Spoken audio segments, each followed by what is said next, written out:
കേരളത്തിൽ സ്ത്രീകൾക്ക് ബസ് യാത്ര സൗജന്യമാക്കാൻ പോകുന്നു.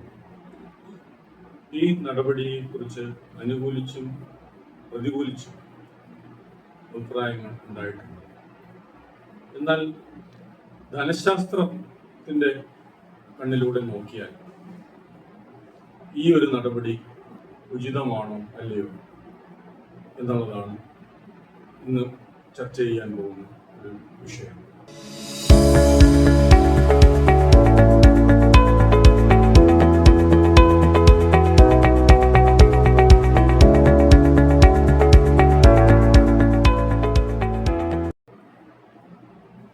ധനശാസ്ത്രത്തിന്റെ തത്വങ്ങൾ പ്രകാരം ഒരു സേവനം അല്ലെങ്കിൽ ഒരു ഉൽപ്പന്നം അത് സൗജന്യമായി ലഭിക്കുകയാണെങ്കിൽ അതിന്റെ ഡിമാൻഡ് ക്രമാതീതമായിട്ട് അല്ലെങ്കിൽ അമിതമായി വർദ്ധിക്കാൻ സാധ്യതയുണ്ട്.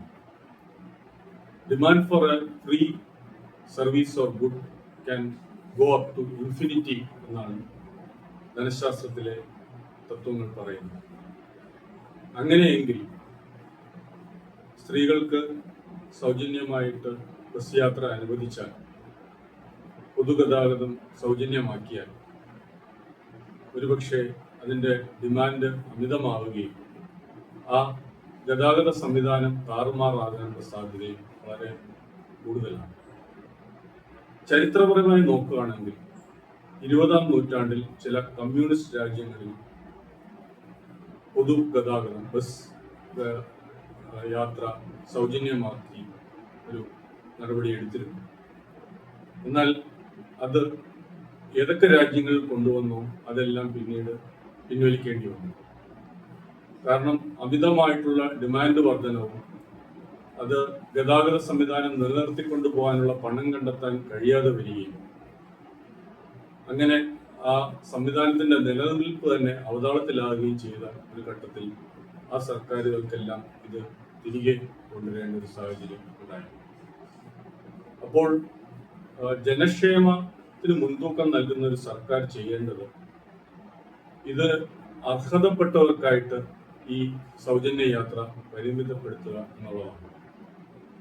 ഒരുപക്ഷെ ഇതിന് അർഹരായിട്ടുള്ളത് പ്രായം ചെന്ന യാത്രക്കാർ, അതുപോലെ രോഗികൾ, അതുപോലെ അംഗവൈകല്യമുള്ളവർ, ഇത്തരക്കാർക്കാണ് ഒരുപക്ഷെ യാത്രാ സൗജന്യങ്ങൾ ആവശ്യമായി ഉള്ളത്.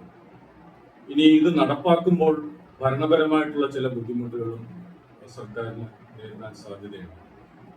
ഈ സൗജന്യ യാത്ര അനുഭവിക്കുന്ന എല്ലാ സ്ത്രീകളും ഒരു ടിക്കറ്റ് എന്തായാലും കൊടുക്കേണ്ടി വരും. ഈ ടിക്കറ്റിന് സമാനമായിട്ടുള്ള തുക സർക്കാർ ഒരുപക്ഷെ KSRTCയിലേക്ക് നൽകേണ്ട ഒരു സാഹചര്യവും ഉണ്ടാകാം.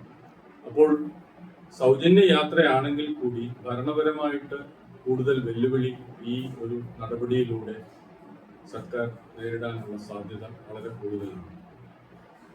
ലളിത ധനശാസ്ത്ര പാഠത്തിന്റെ ഈ എപ്പിസോഡ് ഇവിടെ പൂർണ്ണമാകുന്നു.